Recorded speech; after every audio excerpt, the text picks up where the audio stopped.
हम अहाँ सबके एकटा शिव जी के होली सुनाबऽ जा रहल छी। अहाँ सबके केहन लागल से लाइक करब, कमेंट करब, सब्सक्राइब करब। केहन लागल? तोरा अंगना में बसंत ने आयब सजना।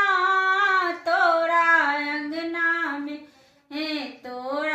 अंगना में बसंत ने आयब सजना।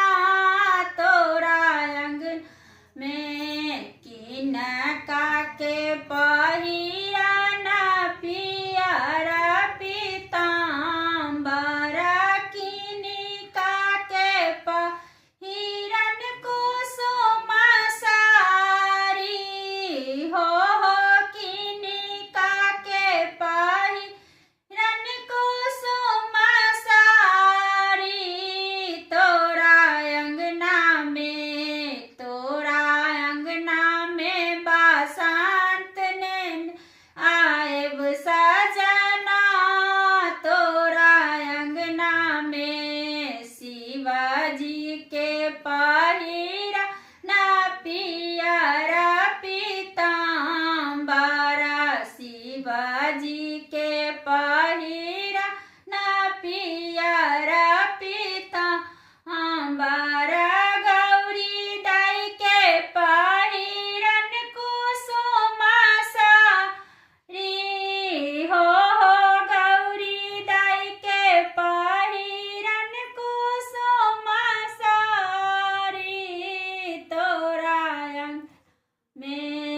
तोरा अंगना में बसंत ने आयब सजना।